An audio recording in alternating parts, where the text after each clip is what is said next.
Live television, a place where spontaneity meets unpredictability. It's a place where human error creates bloopers and unscripted moments that sometimes make us laugh, but occasionally the unspeakable unfolds. From hostage situations caught on camera to tragic accidents and shocking revelations, these live moments remind us that reality can be far more disturbing than fiction. These are the most chilling moments ever broadcasted on live television. Crime, conspiracy, cult serial killers, and murder. All things that I love to consume, and I know you do too, you sweet little munchkin, beautiful intellectually minded freak. In this video, we're diving into some of the most disturbing events ever captured on live television. Stories that left audiences frozen in fear and forever changed those who lived through them. So, viewer discretion is advised. But without further ado, let's unbuckle our seatbelts, go Mach 5 down the highway, slam on the brakes, and let's bust through this windshield into these disturbing live television moments together. First up, we have the KNBC EV hostage moment. One evening on the KNBC channel for news station, something horrible unfolded that shocked viewers and those in the studio alike. On August 19th, 1987, it was a normal day in the studio on the news, and it wasn't until 4:00 p.m. that day when a man would walk into the studio under the guise of a guest, walk up to one of the live television reporters, and put a gun to his back. That man was named Gary S. Tallman, and the reporter was David Horowitz. For some background on Gary S. Tallman, he was the son of a former employee named Mach Tallman, who had talked about his son's mental health struggles and how he frequently got in and out of mental hospitals due to his delusions, if you will. Mach Tallman said, "I do have a sick son. He has been hospitalized a number of times." Therefore, he had used his connection with his father to get himself on live television that night. As David the reporter was reporting the news, as you do, he would hear Gary's footsteps behind him and naturally kind of look behind him to see what was going on because he was live on television at the moment. When he looked down, he would see a gun pressed up against his back. Things about shopping by mail order. Pardon me. It is kind of crazy how calm David was during this whole interaction. As soon as he saw the gun, Gary would hand him a piece of paper to read on live television. "What is this?" "Let me see what it says." "All right, he's got a gun with him." "Oh, all right. Well, let me read this, folks. We have someone on the set who's standing here and would like me to read this copy, which was just handed to me." During this whole altercation, David would be talking to the audience saying, "Oh, this man has a piece of paper and he wants me to read it to everybody," kind of letting the news station know what's going on. I mean, obviously, everybody's freaking out behind the cameras, but David was just trying to get everybody to remain calm. David began to talk to the man, just asking where he's from and who he is, trying to get to know him a little better to calm down the situation. "You want to tell me your name or not?" "What is it, Gary?" "Where are you from?"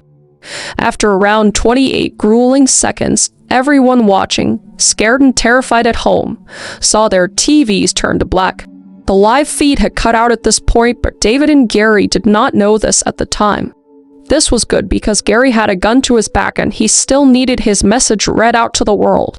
So David would comply, because he had a gun to his back, and he would read the note aloud. The note read as such: "I was warned in 1981 by someone with connections at the CIA to stay off the computers, that they didn't trust people on computers.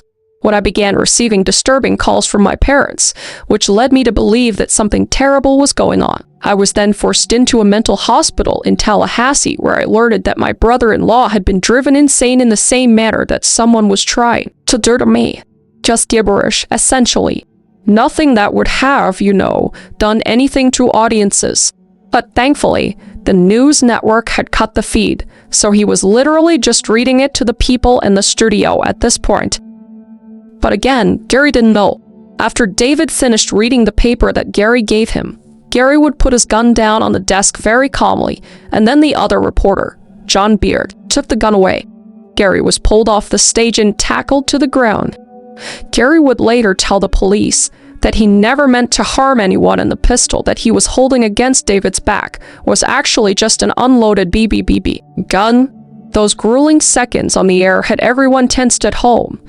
but the unreleased footage that is actually lost media apparently went on for 7 minutes. So we actually only heard a part of the note. And the rest of the note is supposedly just a rambling manifesto talking about how he believed a clone from the CIA and aliens had replaced his father. So he was clearly very unwell. David the reporter would later talk about the whole situation. I've covered enough hostage situations, and I've been in Vietnam, and I know that when someone points a gun at you, you do what they tell you to do and hope that someone's gonna save you. You just try to maintain as much cool as you possibly can, because I realize that if you do anything out of course. As far as this person's concerned, I don't know whether the guy was a terrorist or a wacko or somebody that was trying to get even for something. You don't know who's there. I have no idea what I would do in that situation. I mean, I think for me, there's fight or flight, but I am like freeze and flail. That's what I do. I would just completely freeze. I'd probably just comply as well, because what are you gonna do in that moment? I mean, I know it wasn't a real gun, but I'd be just scared that they would knock off a shot there. You just never know what you're gonna do in those situations. But thank God for David the reporter, because he kept his freaking cool. So, how did Gary end up getting in the studio? Well, a female news anchor, Christy Wilde, said the responsibility may have fallen on her, explaining that she had actually had a phone call with Gary asking to get into the studio, stating he was Mach Ullman's son. He called me to get in. You can't just walk in here. He called me and said that he was Mach Ullman's son and he lived in the East End. He had never had the opportunity to see his dad while he was on our air, and could he come down and watch the show? Obviously, she didn't know any better. After this realization, they realized the danger of the gunman walking into the news station to force reporters to share his message. He heard a pass. I noticed the pass on his chest, right? And nobody noticed anything out of the ordinary until David is on. He's standing behind David. And at first, we thought it was just someone who was mixed up, confused, didn't realize he was in the way. Security was then corrected to make sure that this incident would never happen again. The decision to cut the cameras to ensure those who have malicious intentions couldn't share their viewpoints and messages on air and disturb the peace was very, very quick thinking. Gary S. Ullman would be charged after this, obviously, but then would be later dismissed of the 2 charges and instead put into years of probation.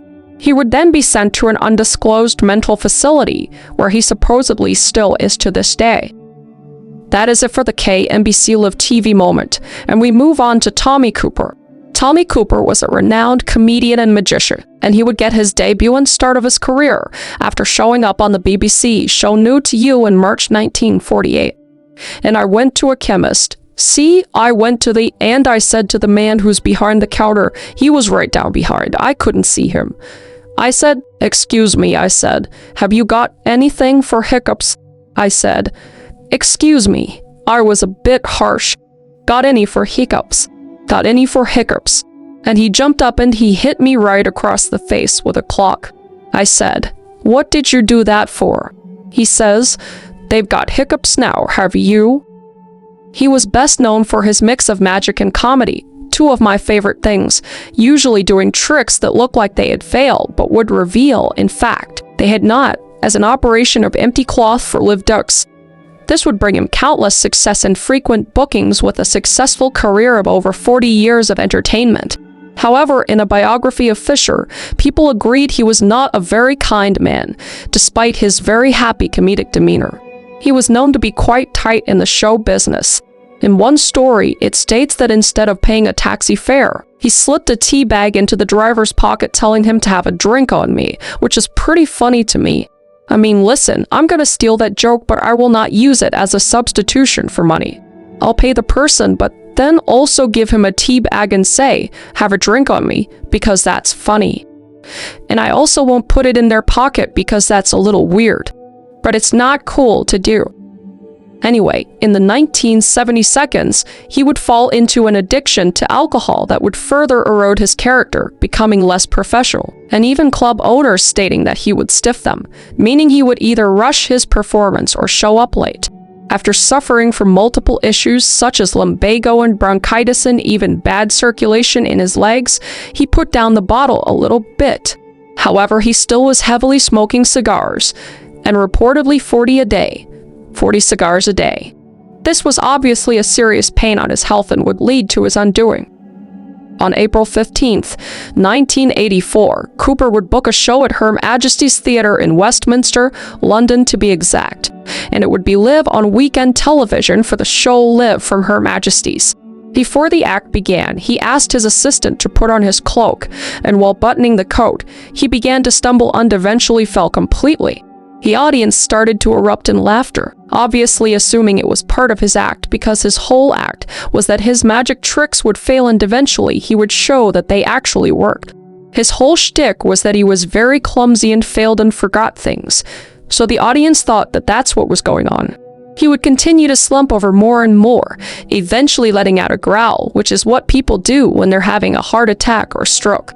But the audience would continue to bellow in laughter. Tommy Cooper at this point was dying, and the studio thought that this was part of the shtick. The whole audience did. So, he was literally just lying there dying and nobody knew what was going on and they were just all laughing at him. It's just terror. It's awful. Nobody deserves that. But eventually, obviously, they would figure out that it was no longer an act after several minutes, and they would decide to go to commercial while the orchestra played music to hide the fact that there was a now dead man on the floor behind the curtain that had dropped. Two people, Dustin G. and Les Dennis, had to do their act immediately after the commercial break had ended, hiding the fact that something was wrong altogether. Behind the curtain, they did try to revive Cooper until the ambulance could arrive, but unfortunately, they couldn't do anything, and his death would be announced the next day. The horrible end of Tommy Cooper, in front of not only a live studio audience, but with many people watching on live television, was just so incredibly disturbing. So the next live TV chilling moment is the Bradford, England fire. May 11th, 1985 was a day like any other, a match between the soccer or football teams, if you're in England. Sorry, that's a terrible accent. Anyway, the teams were playing on a spring afternoon, and the two teams were the home team, which was Bradford City versus Lincoln City, and it was the final game of the season. The match was held in the Valley Parade Stadium, a stadium with a seating capacity of over 5,000 and standing capacity as well. However, in the afternoon, a horrific fire would break out that would kill over 50 people and injure over 200. The stadium itself was built in 1896. In 1911, it was finished and changed to support the Bradford City Association Football Club. Years after its construction and use, a county councilman mentioned several times that it was in need of repair, even mentioning that a loose cigarette could catch a blaze. And if destiny isn't more cruel than that, I don't know what is, because that's exactly what happened. In the match mentioned before against Bradford City and Lincoln City, they were currently tied 0-0 or 0-0, and at 3:44 p.m., 5 minutes before halftime would start, a small glow was spotted 3 rows from the back of Block G. A story after the whole thing went down would explain how the fire really began. Ironically, like I said before, a lit cigarette would start it. According to an interview reported by John Helm, who was the television commentator, he would personally describe how the story went down in the Express newspaper. A man over from Australia visiting his son got tickets to the game. He lit a cigarette and, when it was coming to the end, he put it out onto the floorboard and tried to put his foot on it to put it out. It slipped through a hole in the floorboard. A minute later, he saw a small plume of smoke, so he poured his coffee on it and so did his son. It seemed to put it out, but a minute or so later, it was suddenly a bigger whoosh of smoke. So they went to get a steward. By the time they got back, the whole thing had taken off. When the cigarette was dropped down between the floorboards, there was years and years of just garbage and food wrappers and all this stuff that had accumulated underneath, chips of wood and everything, literally like the perfect timeline, basically. So when that cigarette hit it, and on a dry day, especially, it just lit up. And we've actually got a fire in the stand on the far side of the ground, and that looks very nasty indeed. Seeing the fire, many began to look for a fire extinguisher, but none could be found, and the wind was unfortunately extremely rough and hard that day. This would just stoke the fire and engulf the wooden stand in less than 5 minutes, which is so scary. The game obviously had to stop. Saw the smoke about a minute ago, but now that fire is beginning to rage. Confusion spread out and many were lost and unable to escape. To make matters worse, some of the exits were locked at the back and could not be opened. Some of them would be forced open, but for most, they were left locked. So people began to run out onto the field to escape the fire continuing to spread so rapidly. But the main stand was completely engulfed in fire. A fire brigade arrived for minutes after being called, but it didn't matter at that point. The scene afterwards was just horrifying. Some of the bodies were wrapped under the rubble that had fallen from the stands, and even some still sitting upright in their chairs, just charred beyond recognition. As for the theme of the video, this was all broadcasted, and later, the uncensored version was put onto the news minutes after the event had taken place. The stands at this point were completely destroyed and charred, and nothing was there to scavenge or rebuild.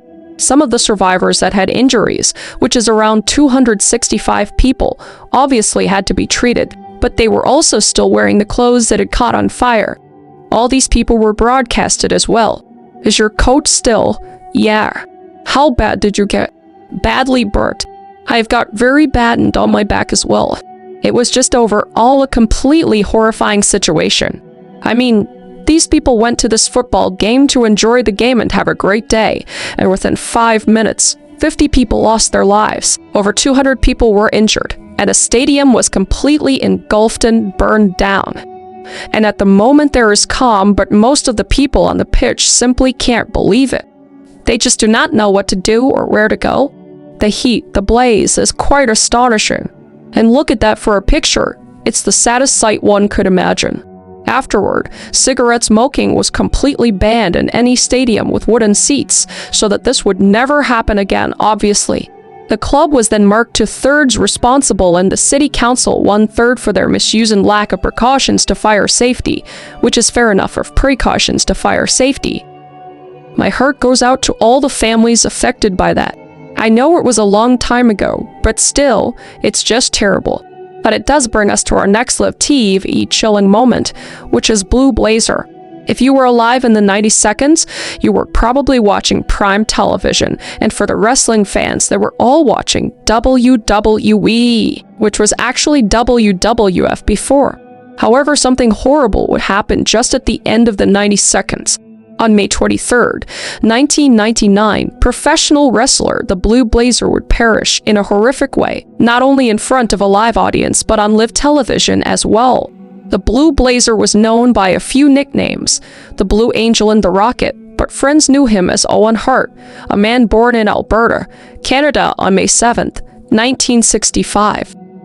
He began his career as an amateur wrestler at the University of Calgary, and it wasn't his first choice of career, but he enjoyed what he did and he decided to continue wrestling in multiple different wrestling media, eventually even wrestling for New Japan Pro Wrestling for several tours. On May 27th, 1988, he defeated his opponent Hiroshi Hayes, becoming the first non-Japanese wrestler to win a title. Not too much later after that, he would be signed and brought into the WWE that same year. When he fought in a pay-per-view match at the Survivor Series 88, he teamed with the likes of the Ultimate Warrior.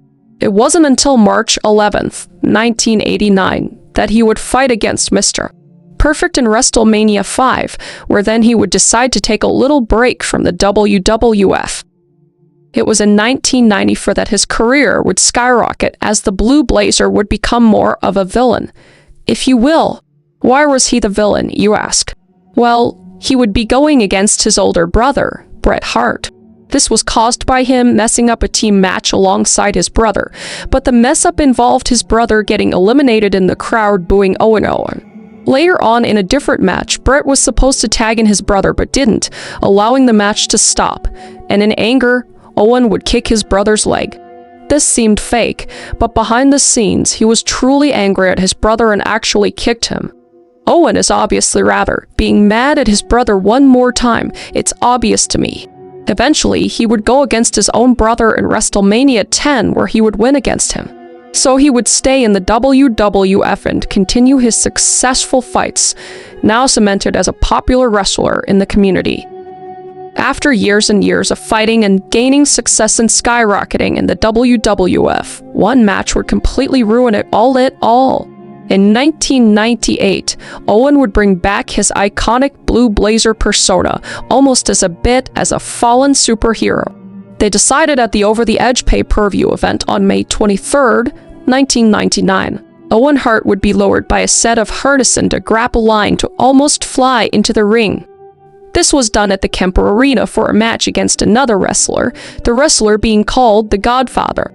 The scene was meant to play out like this. He would begin his dramatic entrance, being lowered at ring level, then at a safe height the ropes would release, dropping him onto his face for a bit of a comedic effect. In order to accomplish this, a quick release was made so it could happen instantly for the dramatized effect. However, it didn't play out like they had planned. The beginning would work out as planned, where he came out on the ropes and he was really high above the ring, 78 feet approximately. He would know about the quick release, but he would not be told how sensitive that it was. So when he got above the ring at 78 feet, he moved around to kind of get more comfortable and he dropped. He would land directly onto his chest and viewers would just watch in horror. The monitors switched to commercials almost immediately. When the commercials ended, only the crowd was filmed, and this is a piece of lost media today. Viewed how Steve Irwin's death footage is meant to be private from the public. The announcer Jim Ross repeatedly told those watching live that something bad had happened and it wasn't in the storyline. Owen would immediately be rushed to a trauma medical center in Kansas City, but unfortunately they could not revive him. The cause of death would be internal bleeding from blunt force trauma, and he would die at the very young age of 34. After Owen's death, the WWF and Vince McMahon. There's a whole documentary about him on Netflix, which I highly recommend you watch, but kind of a piece of shit. He drew in controversy when the company chose to continue to play the pay-per-view after his death, and after specifically Jim Ross announced Owen Hart's death on the live broadcast, which is just fucking insane. I have the unfortunate responsibility to let everyone know that Owen Hart has died. After Owen's death, his family obviously sued the WWF, and after a year and a half, a settlement was reached on November 2nd, 2000, which saw WWF pay the estate of Owen Hart $18 million. With the help of the settlement, Martha, who was Owen Hart's wife, used some of it to establish the Owen Hart Foundation. Just heartbreaking. So much negligence involved, and it just didn't need to happen. Screw Vince McMahon, for real. It's incredibly sad, but his legacy lives on as one of the most entertaining performers of all time. The next story is about Lauren Giddings. Lauren Giddings was an ordinary woman who was studying law at Mercer University. She lived in Macon, Georgia, and was hoping to take the bar in 2011. She was an overall very happy person who hoped to make a difference, not just to make money, but to genuinely make a change in the world.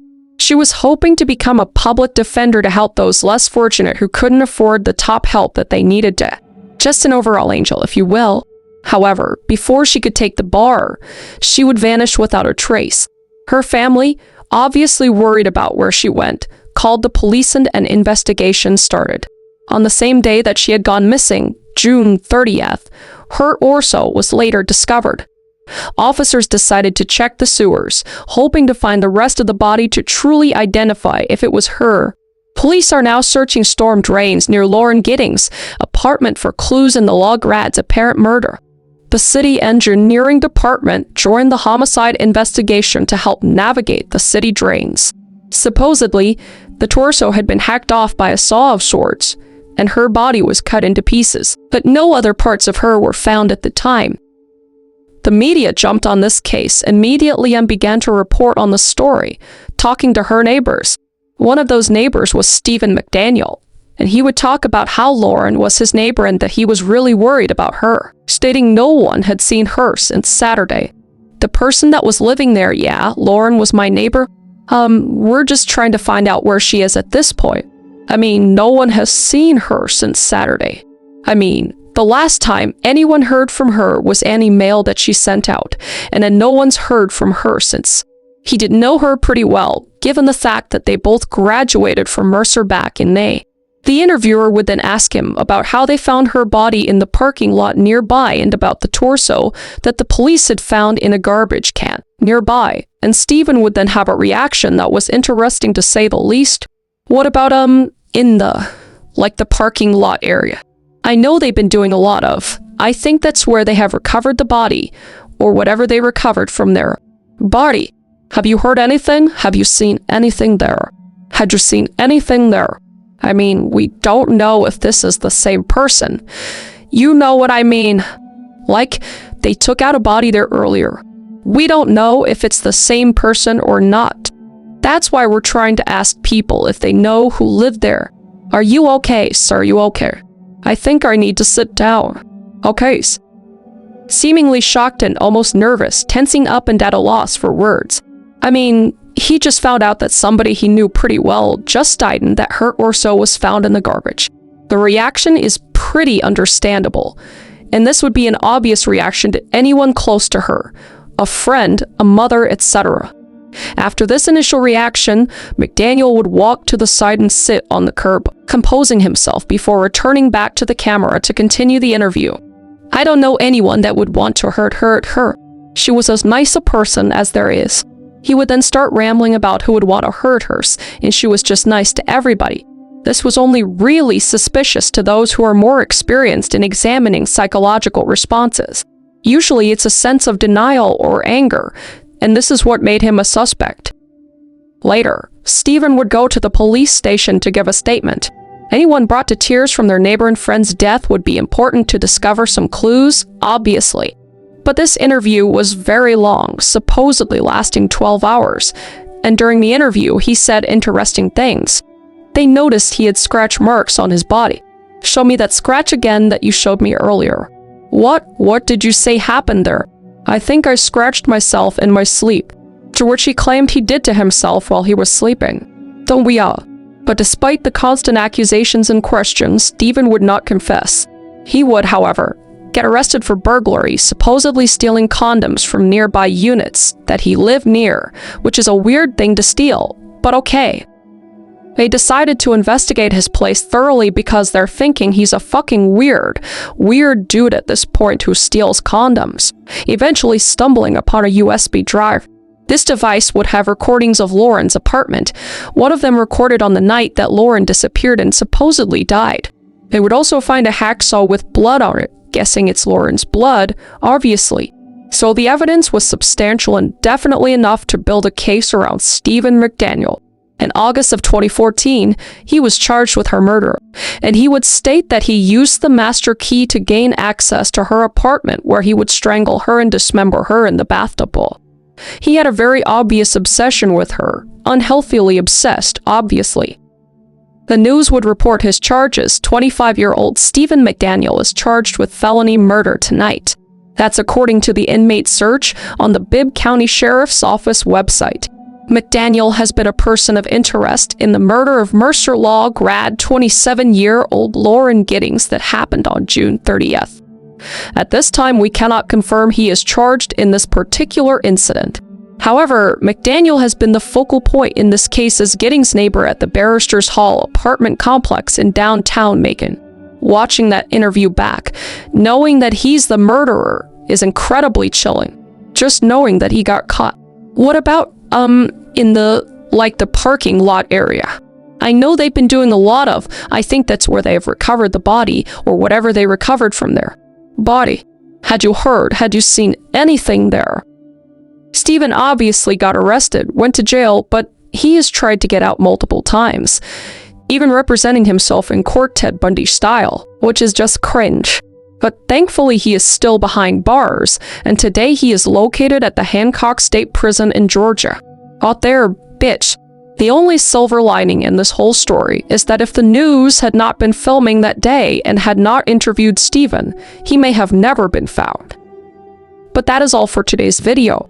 I know it was a little bit different than my normal true crime one, so let me know what you thought of this kind of video down below, and if you have any other suggestions for videos. And also, I just want you to know I appreciate you guys.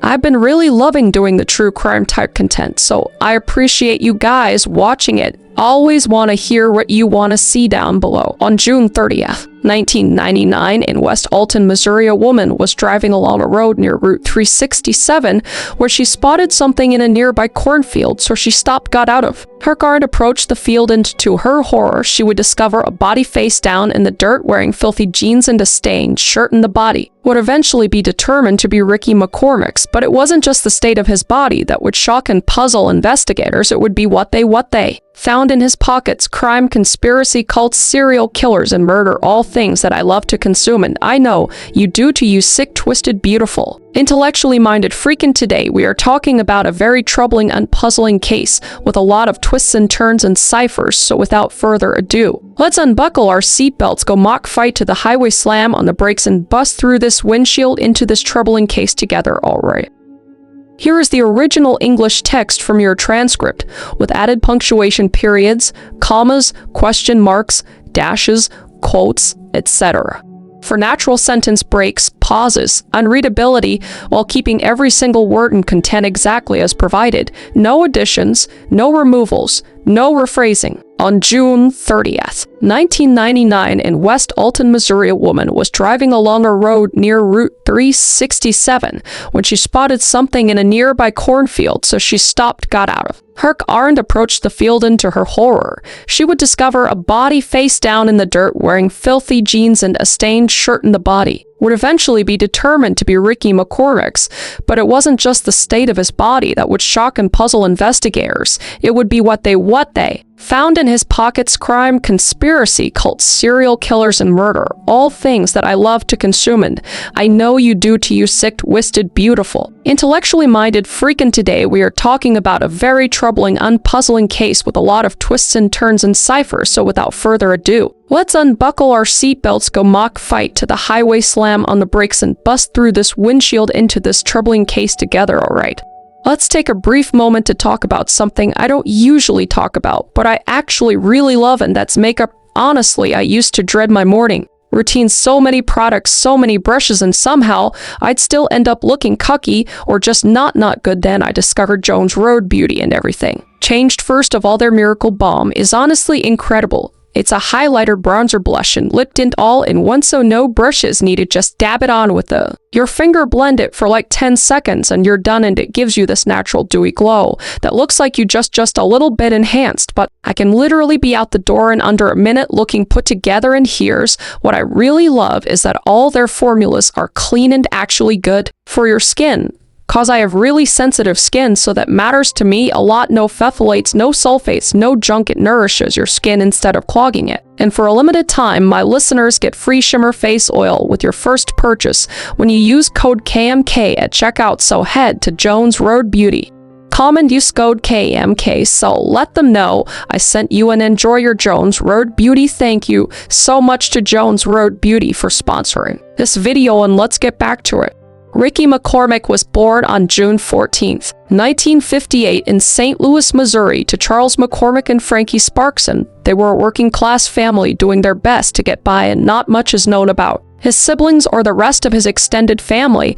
But what we do know is that Ricky was very close to his cousin, who shared his father's name, Charles McCormick. And the two weren't just cousins, they were practically brothers, spending so much time together that people often mistook them as siblings. But outside that bond, though Ricky's childhood was difficult, he attended Martin Luther King High School in St. Louis, though attended might be too generous a word, because the school shuffled him from grade to grade despite his continuous struggles, because he couldn't keep up and he couldn't learn the way the other kids didn't. Eventually he would actually drop out, and by the time he left, Ricky was functionally illiterate, and his father put it bluntly, saying he couldn't spell anything, just scribble. And his mother was even more direct, saying the only thing he could write was his name. So these weren't proud parents by any means, and Ricky knew it, and he never felt particularly close to them. But there were signs even back then that something deeper was going on, and according to his mother, Ricky would spend his free time at recess by himself, just standing there kind of staring off into the distance, and the school obviously would notice and they would call home to ask if anything was going on out of the ordinary, but it would be determined that everything seemed fine. But at school and at home, Ricky would tell strange stories, kind of odd tales that made people uncomfortable, the kind that made everyone around him start to wonder if there was something wrong with this kid. But through all of it, there was one person Ricky could confide in, and that was his Aunt Gloria McCormick, or Cookie for shortened. She was the only one who seemed to really listen to Ricky, but the concerns about Ricky's mental state didn't go away as he got older. If anything, they got worse, and family members kept noticing the same troubling patterns, the way he'd stand alone at recess staring at nothing, the way he'd drift off mid-conversation like he wasn't even their aunt.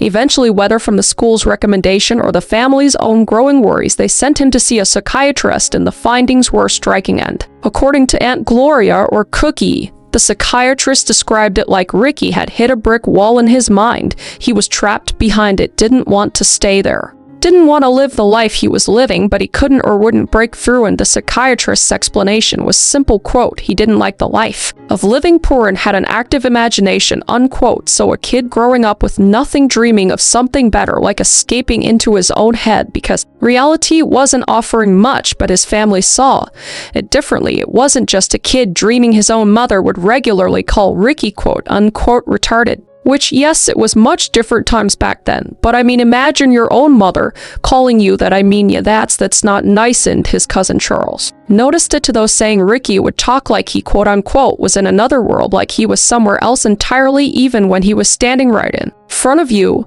So maybe it was just childish imagination that never quite faded, the kind of daydreaming most kids grow out of, but Ricky ever did. Or maybe it was something more serious, like schizophrenia, bipolar disorder, or something that was never diagnosed and never treated, never even properly explored. And no medical professional ever confirmed anything, but his own family had their suspicions, and those suspicions followed Ricky for the rest of his life. So Ricky McCormick was around 30 years old when he began a relationship with a young girl, not a woman, a girl his family only knew by one name, Pretty Baby. And like I said, she was not a woman, she was a child, and according to court documents, Pretty Baby was younger than 11 years old when the relationship began. 11, a 30-year-old man with an 11 eyes, fucking disgusting us. Oh, Ricky's disgusting, and he's a piece of shit, and this relationship continued for years, and by the time anyone did anything about it, she was 14 years old, and she had already given birth to 2 of Ricky's 4 children, and the court documents used the nickname Pretty Baby to protect her identity since she was a minor at the time, but the damage was already done. So on November 9th, 1990, Ricky McCormick was arrested, and he was 34 years old at the time, and the charge was first-degree assault. But it didn't stop there. He would also be charged with rape of a child under the age of 14, and his bond would be set at $50,000. So for weeks, he sat waiting for his hearing to be scheduled, and when things finally started moving, the defense threw a wrench into the process, and they filed a motion for psychiatric evaluation. And the claim from his public defender was that Ricky was, quote, suffering from some mental disease or defect, unquote. And on February 11th, 1993, the motion was denied and his hearing was pushed to April 22nd.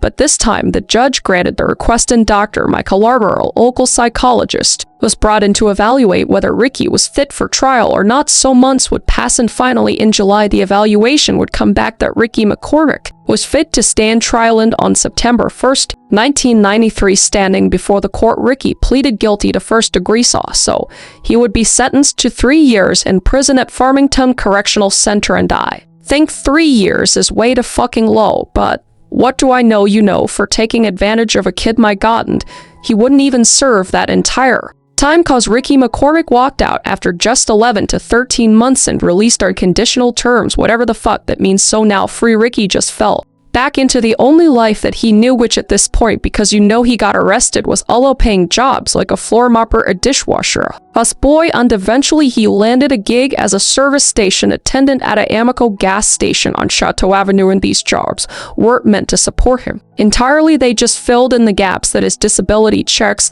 couldn't cover. See, Ricky had chronic heart problems that had plagued him since childhood, bad enough to qualify for government assistance, but not bad enough to stop him from working the graveyard shift. And his Aunt Gloria called him a vampire and said he preferred the night, heading out at dusk and dragging himself home at dawn, and those late nights would come with habits such as chain smoking, which he started at 10 years old, by the way. That's just different time again. But he would smoke over a pack a day, accompanied by around 20 caffeinated beverages a day. So between the cigarettes and the caffeine and the heart condition he had since birth, it was a miracle he was still standing, but his health would send him to the emergency room more times than anyone could count. And it didn't help that he didn't have a stable home either, because Ricky was known to be a wanderer, or a nomad with no permanent address, and he bounced around the St. Louis area, crashing wherever he could, and sometimes at his elderly mother's house, and sometimes somewhere else entirely, and eventually at the apartment of a woman named Sandra Jones Nouse. And Jones lived in the Clinton Peabody housing projects, just outside of downtown St. Louis, and built in 1940 to Clinton Peabody was the oldest public housing complex in the city, and 358 units spread across 31 buildings, and none of it was maintained well at all, with gaping holes in the walls and mice living in every corner, and the radiators and refrigerators were filled with mold and roaches and bed bugs. The smell alone could drive you out, but for Sandra and eventually Ricky, it was home, and she became an important person in his life, important enough that she'd be one of the last people to speak with him before his death, and important enough that investigators would spend hours picking apart every detail of their final conversations, trying to understand what Ricky was doing in those last days, and trying to figure out who might have wanted him dead. And Sandra would have answers, but not the ones anyone expected. So on June 15th, 1999, Ricky McCormick woke up at the crack of dawn and made his way to the Greyhound bus terminal in downtown St. Louis, where he purchased a one-way ticket to Orlando, Florida. And this wasn't his first trip down south. In fact, he'd already made the journey at least twice that same year, but it's not completely clear who Ricky was meeting in Florida, but phone records painted an interesting picture. So in the weeks leading up to his departure, either he or his girlfriend Sandra Jones had made a flurry of calls to people in the central Florida area, and some of those calls supposedly weren't just to Ricky. So while in Orlando, he checked into room 280 at the Econo and stayed for 2 days, and during that time he placed a call to the St. Louis gas station where he worked, a call supposedly to his boss. But the question lingered, why was Ricky McCormick making these trips? Because he wasn't the vacation type, and he certainly wasn't dragging Sandra down to Disney World. And according to her, the answer was simple. Ricky would frequently make excursions to Florida to deliver packages, accepting offers to pick up and drop off goods in exchange for cash, and he'd done it several times before. But what was in those packages? Well, marijuana, Sandra would say, because he'd occasionally bring some of it back to their apartment and store it in Ziploc bags and roll it together into bundles as big as a baseball. But when she was asked who the weed belonged to, Ricky told her it was for Baja Hamdullah, his boss at the Amoco station. But after this most recent trip, something was different, and Ricky never talked much about his Orlando runs. But this time he wasn't just quiet, he seemed almost scared. So about a week after returning on the afternoon of June 22nd, 1999, Ricky walked into the emergency room at Barnes Jewish Hospital around 3:00, complaining of chest pains and shortness of breath, and given his history, the years of chain smoking, a pack a day, and enough caffeine to keep a bear awake through hibernation, this wasn't exactly shocking. But doctors would rule out a heart attack, but admitted him anyway, keeping him under observation for a couple of days just to be safe. And then on June 24th, they released him with instructions to return later in the week for a follow-up visit, just to make sure nothing was missed. But he would never make those appointments, and instead of heading home, Ricky hopped on a bus to his Aunt Gloria's apartment, which happened to be just across the street from the hospital. And he was always closer to Gloria than to his mother anyway, and given everything we know about how his parents talked about him, that makes sense. So he would stay at his Aunt Gloria's for about an hour, but something was off. He seemed rushed and anxious, like he needed to be somewhere else, and Gloria offered to drive him wherever he needed to go, but he would decline, and then he left, and that would be the last time and Gloria would ever see him. So the very next day, June 25th, Ricky was back in another emergency room, and this time it was Forest Park Hospital. And once time again, he complained about shortness of breath and wheezing, which he blamed on mowing grass, and the doctors chalked it up to an asthma flare-up and treated him and sent him on his way. But according to Gloria, Ricky didn't actually leave, and he stayed in the hospital waiting room until late into the night, just sitting Or long after he'd been discharged, and looking back, Gloria had a theory about all those hospital visits. She didn't think Ricky was just sick, she thought he was scared because, if you think about it, in the span of 4 days, he checked himself into 2 different emergency rooms, one of which you would stay at into the night after he got discharged, because where would you go if you were afraid for your life? If you knew someone was looking for you, you'd go somewhere public, somewhere safe, somewhere with security guards and cameras and witnesses, a hospital. And if your health was already fragile from a lifetime of cigarettes and caffeine, walking in with chest pains wouldn't seem unusual.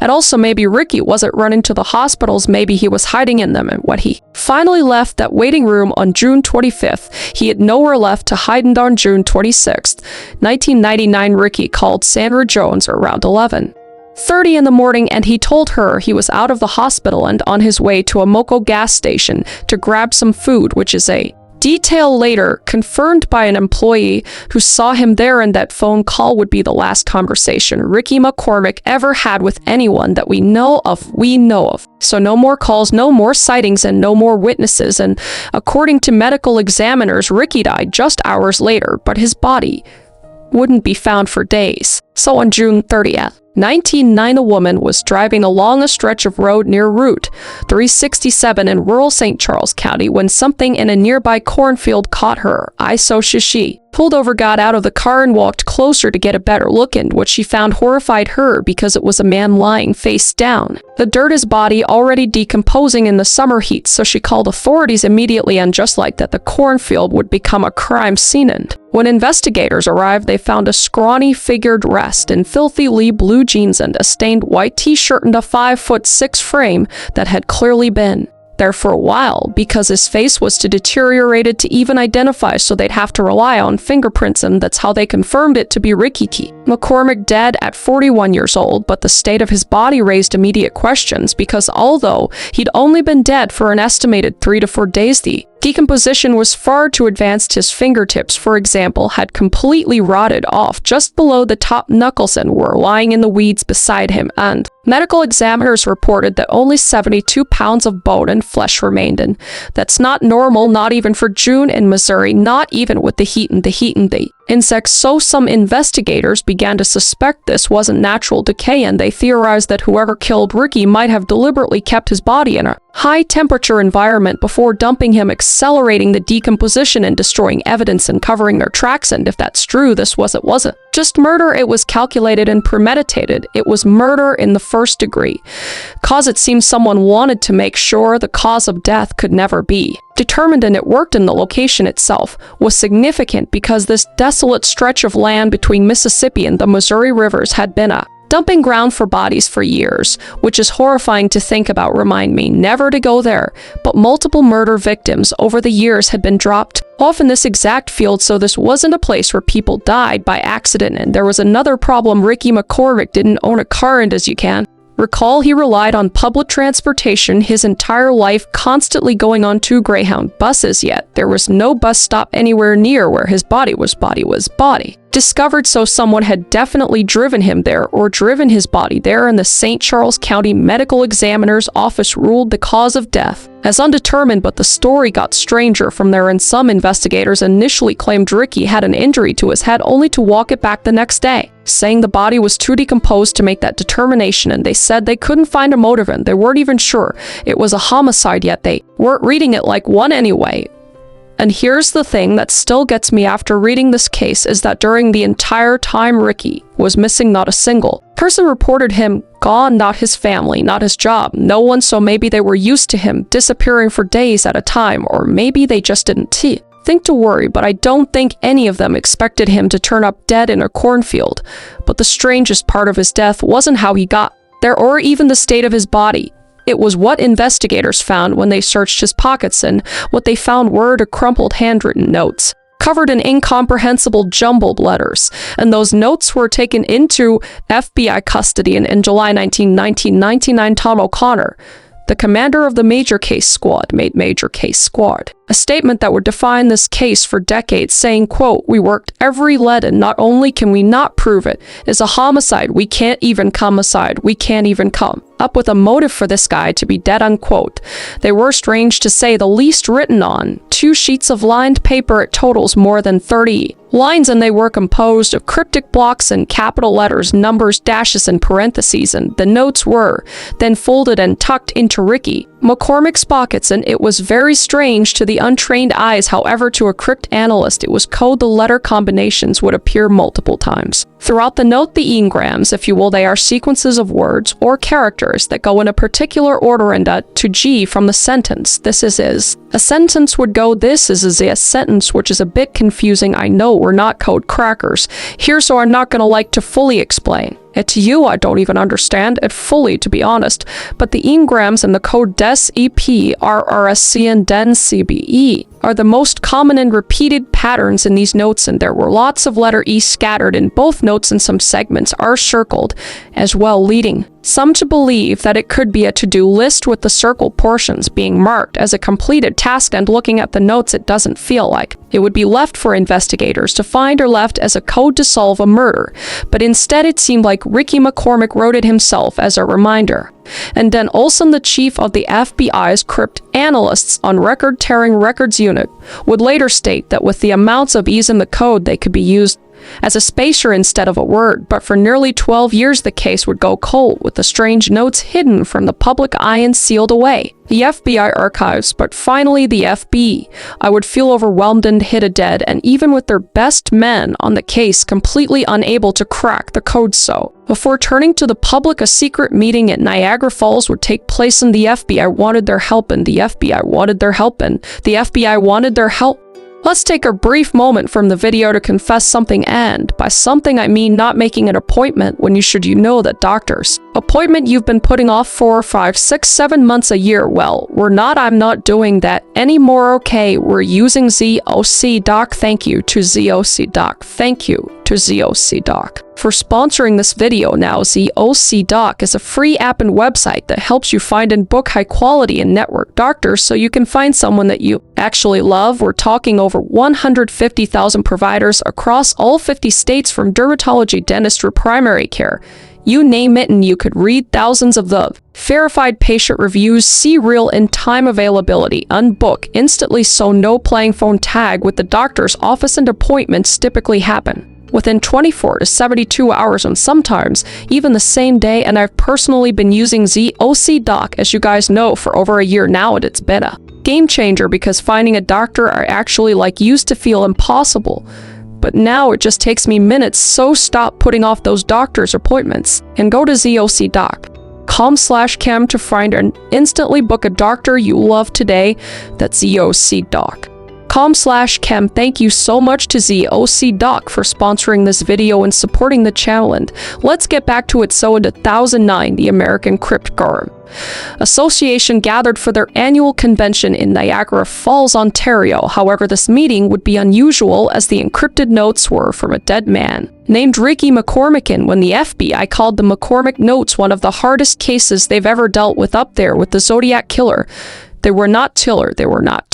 Exaggerating, and for reference, the Zodiac sent for cipher messages to newspapers in 1916, and one was cracked within a week by a husband and wife team in California, but 3 of them remained unsolved for over 50 years, and it wasn't until December of 2020 that a team finally cracked the 340-character cipher. Using modern computing power and over 650,000 hours of calculation, and the other 2 Zodiac ciphers are still unsolved, and the McCormick notes sit right alongside them on the FBI's list of top unsolved ciphers. But the difference is the Zodiac wanted people to try to crack the codes he was taunting them, whereas taunting them, Ricky's notes seemed like they weren't ever meant to be found at all. They were personal and private, and possibly meaningless to anyone but him, which might make them even harder to solve, cause these experts were known for solving cracked codes for fun, solving historical ciphers quicker than some code breakers in history. And from ages 10 to 90, they don't discriminate by age, only by skill, and they read through the McCormick notes using computers and state-of-the-art software to find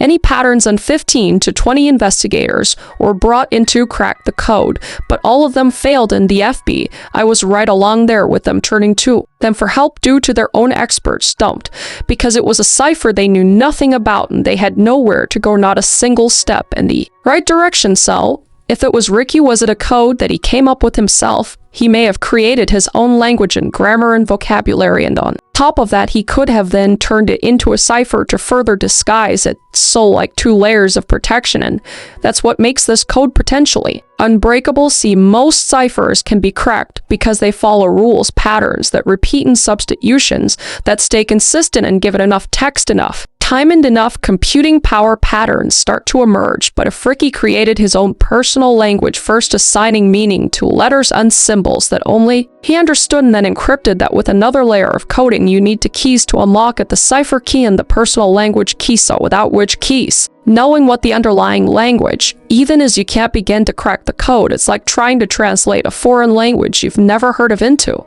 another foreign language you've also never heard of, if that makes sense. And cryptographers call this an idiosyncratic cipher, a code that exists only in one person's mind. So if Ricky took that knowledge to his grave, the notes might be truly unsolvable, not because they're brilliantly designed necessarily, but because the only decoder is dead. But this seems so advanced, because how could a man like Ricky McCormick, a functionally illiterate man who could barely write his own name, create a code so powerful and secretive that it was stumping investigators and the FBI and even professional code breakers? How is that possible? So with the FBI having nowhere left to turn, it was time to ask the public for help, because for 12 years the FBI's cryptanalysis and tiering records unit had been studying these notes, hoping to crack the code, but the team was stuck learning nothing after years and years of analysis. And for those 12 years the public knew nothing about these notes, and the FBI was just sitting on the code. But these notes could be the key to his mysterious death, and according to FBI laboratory examination documents, items and documents were exchanged frequently about the case, and new evidence was submitted undated to the folder of documents.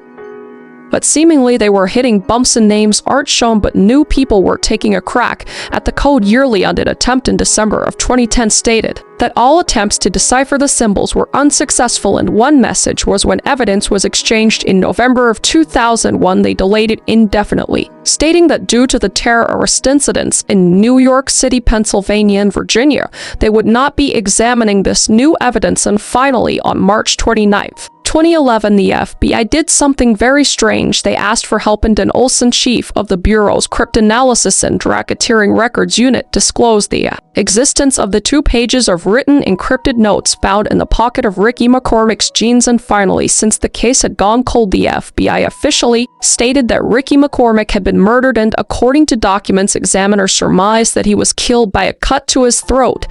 But here's where things get a little bit murky. The FBI documents that were eventually released through the Freedom of Information requests paint a complicated picture. Cause on one hand, they maintain the cause of death was undetermined, but on the other, internal documents suggest examiners believed Ricky was killed by a cut to his throat. So these 2 things seem contradictory. How can you determine the cause of death but also suspect he was killed by a throat wound? It's just that's 1 + 1 doesn't equal 3, you know what I mean? But the answer probably lies in the decomposition.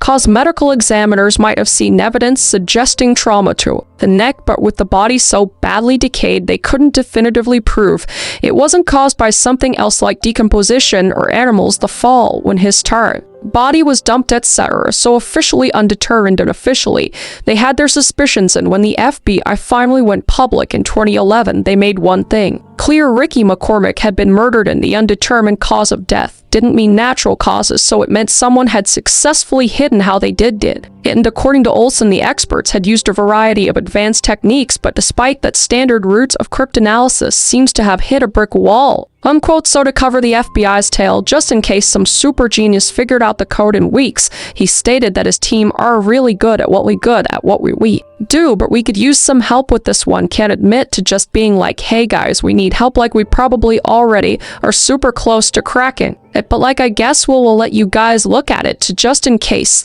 But if you crack it like we were already closer, this guy solved it, this guy, and the FBI solved it. Swallow your pride, FBI.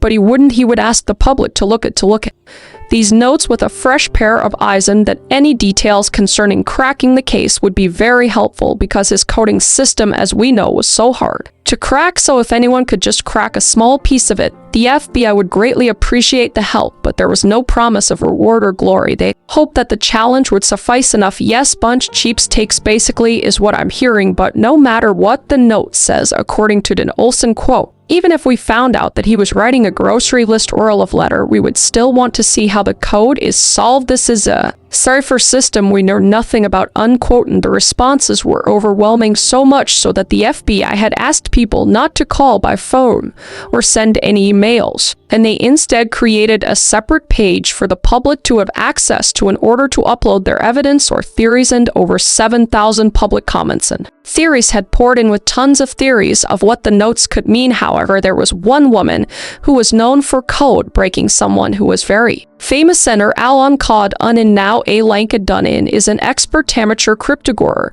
the person who has consulted Dan Brown, and Brown, who you know wrote the lost symbol in the Da Vinci Code. Yeah, but despite this, she was like everyone else and would only learn after the FBI brought this forward publicly.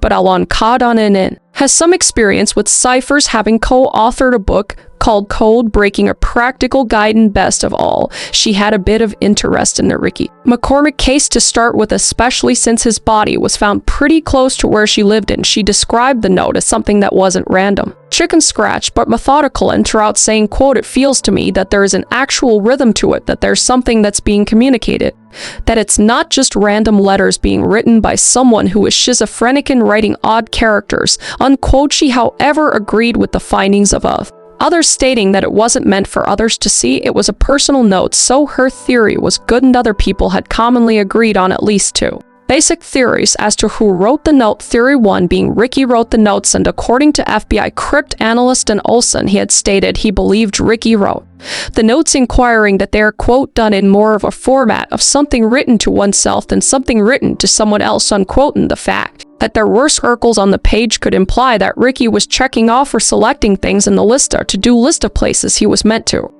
visit, items he was supposed to pick up maybe, and according to some sources who talked to his family, they described that he would sometimes write in code, and the investigator came to the conclusion that it was probably some personal diary writing, so maybe he just did it for fun, and the FBI is just like ripping their hair out for 12 years being like, what the fuck is it, and he's just like 12 cans of beans, 1 jug of milk, 12 pack of darker visit, and Gloria, and infuriate the FBI. You know, I don't know, but like kids, for example, you know, they make up code names or code things or like secret languages all the time, but for a man who could barely read or write for that matter, maybe this made it easier for him to write things when it's stuff he made up, you know, and also he was in his 42nd. I wouldn't be surprised that he was abbreviating words that he didn't know how to spell other than the first 2 letters. In theory, this seems less possible in my personal opinion, but it is still plausible, and in 2012, which was 13 years after Ricky had passed, his family stated there was no chance Ricky wrote those notes. His mother could not believe in any world that Ricky, the son who could barely read or write, nearly read illiterate, had written a code so difficult the FBI couldn't figure it out, which I mean that I feel like it could just be gibberish that he just made up to make sense in his own head because he didn't know how to write properly. I don't think that that's out of the realm of possibility. I think she needs to broaden her mind a little bit, but I digress. The only thing she knew he could write was his own name, saying that after 12 years, they came back with, quote, unquote, this chicken scratch, and even his cousin Charles stated, quote, he didn't write in no code, done, quote, and that he, quote, couldn't spell anything, just scribble, unquote, and his mother was upset, stating, quote, they told us the only thing in his pockets was the emergency room ticket. Now, well, years later, they come back with this chicken scratch shit, unquote, which, yeah, I mean, I feel like the family would have been the people you absolutely tell. Like, why are you waiting 12 years to tell them what's happening? Unlike they could have said, oh yeah, that's this, that doesn't make any sense to me. But I digress again, but worst of all, not only did they have to wait 12 years to hear about it, they didn't even hear it from the FBI. They had to hear it on a local evening news broadcast report. I can't even imagine learning news about your son's death 12 years later and not even hearing it from the government or the authorities, but from a late night news broadcast. It's just that sickening. But then again, his mother did not seem to have the best relationship with him, but still, I mean, they're next of kin, so it's just odd to me. So there are multiple theories, but Ricky couldn't be a mastermind code maker. An illiterate at the same time in Daylink, a Don in the master code breaker, also stated that knowing more about his background, she believed that he wasn't the mastermind behind the note, but, quote, perhaps he was the courier, unquote.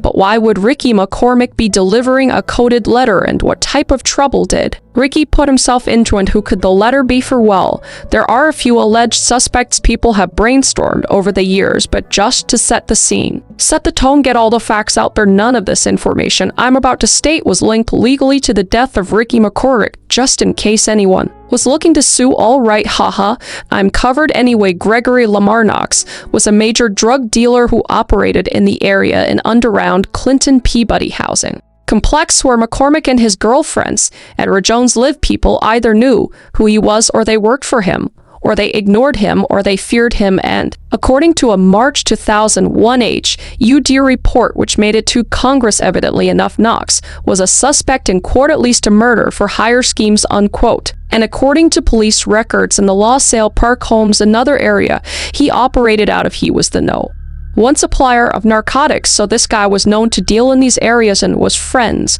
with Ricky McCormick, or at least acquaintances. And according to police records, a confidential informant told police that Knox was responsible for the murder of a black man who worked at a gas station on Chateau Avenue, very similar to Ricky McCormick, and supposedly he dumped the body near West Alton. Now, this could totally be a coincidence. Gregory was not a good man, so it could be anyone's body that was dumped. However, Ricky McCormick was a black man who worked at a gas station on Chateau Avenue, and his body was found there too. Coincidence maybe, or at least the police assumed so, but somehow investigators couldn't make the connection stick, and Detective Yarbrough would later say the claims, quote unquote, could not be substantiated. And Knox, for his part, claimed total ignorance, quote, "This is all new information to me," unquote.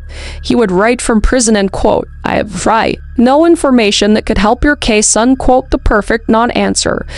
So Detective Yarbrough stated that despite ongoing suspicions, these claims could not be substantiated, unlink a connection between Knox and McCormick's death, despite the confidential informant claims. And I'm no expert in the justice system, but to really say there isn't a hard link between the informant claims and his suspicious response, I just feel like that shouldn't have been a dead end. But what do I know? I'm just a YouTuber. But it wasn't exactly a dead end. There were other people involved in the case that could be linked to McCormick's death, and one of them was named Tal. Let's take a moment to talk about something I've learned about breaking bad habits. Trying to just stop doing something doesn't necessarily work. Sometimes you need to replace it to help with it. And that's exactly why Fume exists, because Fume, spelled FM, is a flavored dare device designed to help people quit vaping and smoking by replacing the hand-to-mouth habit. So no nicotine, no vapor, and no batteries. Just a weighted, fidget-friendly tool with natural flavors that gives your hands something better to reach for when your cravings hit. I personally keep mine on my desk, and honestly, I reach for it constantly, cause I'm just a fidget person. Honestly, I'm a crisp mint. It hasn't always will be my favorite flavor. I think it's just become a part of my regular routine, and I have family members that use Fume now instead of smoking, and I'm very happy about that, cause I want them to be around for a very long time, happy and healthy. And Fume has already helped over 700,000 people take steps toward better habits, and now it's your turn, so head to try Fume. Calm that steer YFUM.com and use code CCCM to get your free gift with your journey pack. That's try Fume. Calm with code CCM to claim your free gift today. Thank you so much to Fume for sponsoring this video and supporting the channel. And let's get back to it. Juma Hamdallah was the owner of the AIM Alco gas station, of which Ricky worked at, and he took over the store when the previous owner, F.A. was Hamdan, killed an neighbor with a butcher knife in May of 1990 for what's going on in this town, But he would later die in prison, but I digress. So an incident would happen between Juma, The store owner and his brother Baha Sojuma employed his brother Baha, and you'd think that with the familial ties they wouldn't fight, but this family's fights with each other sometimes led to death, it turns out, because there was an incident in August of 1999, only 2 months after the death of Ricky McCormick, and police from Maryland Heights were investigating an incident involving Juma, who allegedly claimed to Juma had shot his brother Baha survived the attack and filed no charges. However, they linked the incident to possibly being attributed to Baha's involvement with black gang members in St. Louis City and narcotics use, unquote, and this means they were involved with criminal activity, and the police knew, especially with Baha's extensive violence and possession of firearms and knives. And now that you know the family, or at least Juma, you're now ready for Baha, his brother. Okay, now the information here is a bit murky, but I'm going to reference the most reliable sources. So Baha Hamdallah was employed at the same Amoco gas station on Chateau Avenue and had a history of violence, and tons of other sources say that he was Ricky's boss, but I'm not 100% positive on that. But regardless, they worked together for sure. But anyway, Baha Hamdallah had moved to St. Louis in 1997 from Cleveland, Ohio, and at 22 years old, he was cruising around in his blue Mazda protege when a police detective watched him pull alongside another man, and this man was named Terrence Clark, and he watched Baha lean out of his car window and fire a shot at him with a .38 caliber revolver, and missing, he drove off Clark, escaping unarmed, and Baha would be arrested, but somehow was never charged. So violent man who attempted murder was still walking the streets completely fine, and I'm not sure what the hell is going on with the police in the 90 seconds in Missouri. But my God, but only 9 months later, on March 4th, 1998, Baha would get into an argument with one of his brothers named B.A. Hot Hamdallah. Now B.A. Hot worked at the Family Market, a small corner grocery store in the Tower Grove East neighborhood, and the argument would then lead to an alleged gunshot from Baha, who allegedly shot at B.I.J. Ott from across the street, and the bullet tore through the left side of B.I.J. Ott's abdomen and knocked him to the ground, with Baha speeding off in his car once again, and for some odd reason B.I.J. Ott also Bleason did not press charges. This family doesn't hold grudges or something. It's kind of crazy, but it doesn't matter if someone presses charges or not. This charge is still a crime, you know. However, Bajo T completely flipped the investigation, cause Bajo T described to the police that he had never seen the man who shot him before, and instead described a TD Hispanic man instead of his 5'10", 225-pound Middle Eastern brother. And 6 days later, Baha Hamdallah turned himself in and was arrested on a felony charge of first-degree assault, but because Baha did not press charges, there are no records of this case. It's but makes sense, cause how can you shoot a gun at another person twice and still not see the inside of a prison cell? I don't understand it. Also, even if you shoot someone and they don't press charges, it's legal now. Is that we can do that? I don't want to, but you know what, but none of this lines up with the law. But according to the sources, it just states that this incident never happened since there was no charges, but this wouldn't be the only incident, cause Baha would do it again in the same month, and while working at the Amoco station, the same station where Ricky worked, Baha would be arrested on a felony charge of second-degree assault. Why, you ask? Well, he tried to kill someone with a hammer.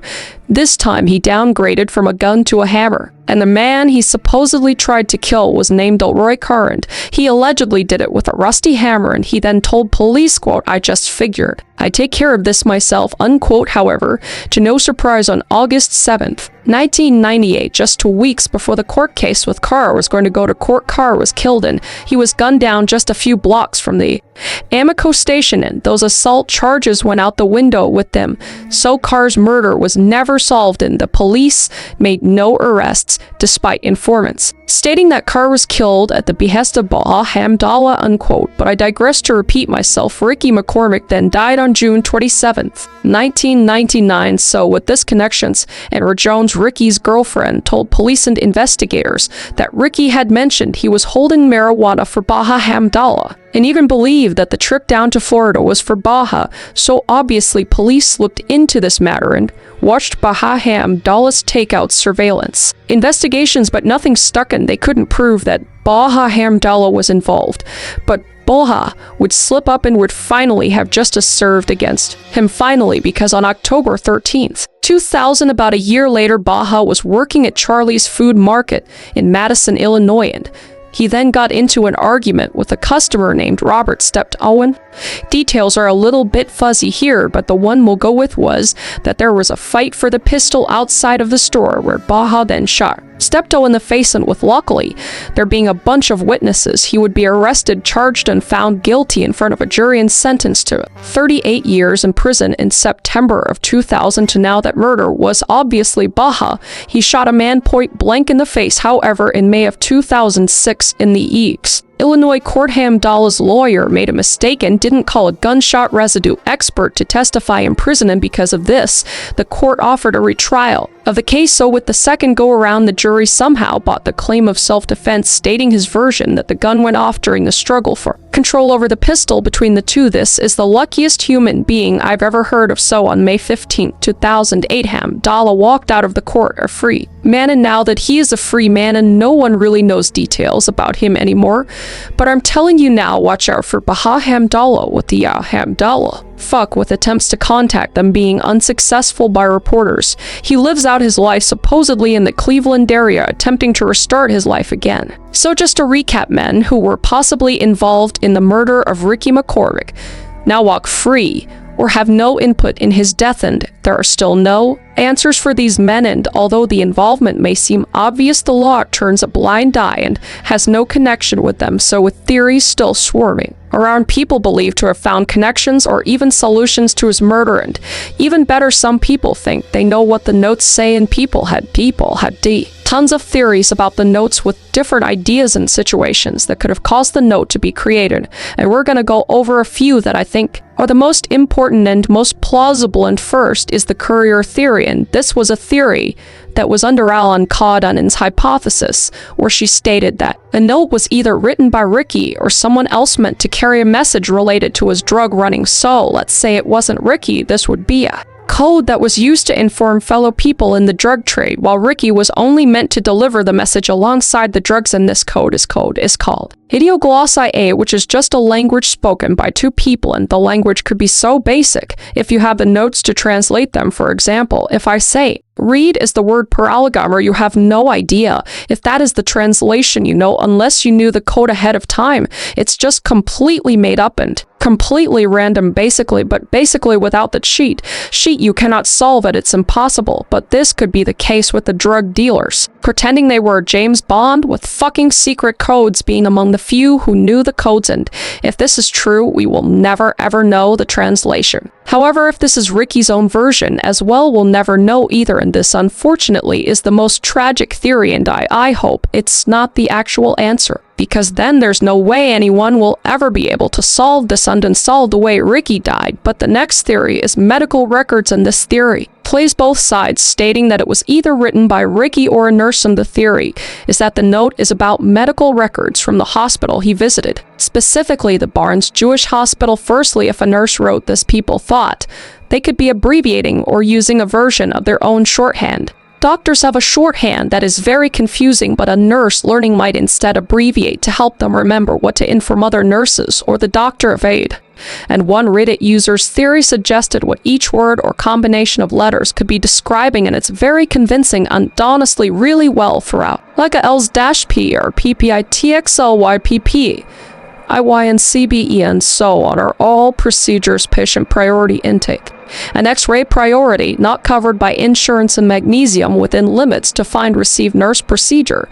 So when you really look at it, you can kind of see where their thought process was, especially if it has to do with the checkup at the hospital and theories surrounding the shorthand. But something possibly even more believable is Ricky using shorthand instead, as he knew letters and could spell his name at the very least. So maybe he knew enough to abbreviate words with letters instead, and the Reddit user covers the entire thing, and I'll show it on screen obviously.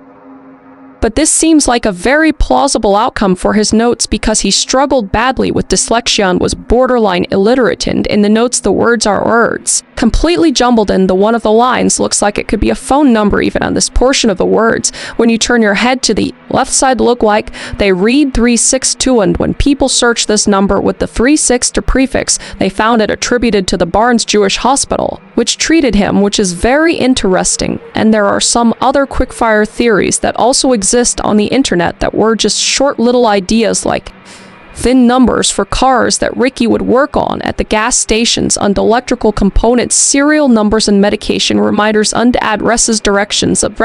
Street names are abbreviated beyond recognition, and gambling books, and debts for bookies. And lastly, the worst guess, in my opinion, written by aliens. But maybe not, I don't know, anything goes at this point. But unfortunately, with all of these ideas and all of these theories over decades of guesses and suggestions of code cracking, no one is closer and no one has solved it, and the notes to this day are unsolved, and Ricky's cause of death is still undetermined, although the FBI has confirmed it was murder, but they can't begin to point fingers at who is truly responsible. But he would be found 15 miles from where he lived in a remote cornfield with no bus stops, no public transit, nothing. Cause Ricky didn't own a car and couldn't drive, so how did he get there? Someone had to have driven him or driven his body and died out. Authorities are searching as hard as they were in the early too, but they're still open to suggestions if anyone ever gets close, so feel free to try to crack the code. But Ricky McCormick's death continues to confuse investigators on internet theorists to this day with a cipher that could be so advanced it rivals the Zodiac, a grocery list for picking up drugs, or a nurse's shorthand. We'll never know, but I'm curious to know your thoughts. That is the case of Ricky McCormick. It's very puzzling, untroubling, unconfusing, and I did not forget that he did what he did to that kid, so do. I hope the family at least gets justice. Yes, do I think he should have been walking free? No, you know. But I'm here to tell you the facts of this case, cause the whole cipher thing is very intriguing and very, very puzzling. So let me know what you guys think down below. Let me know what other cases you want me to deep dive into, and I will see you in the next one. Okay, stay safe out there. Bye bye.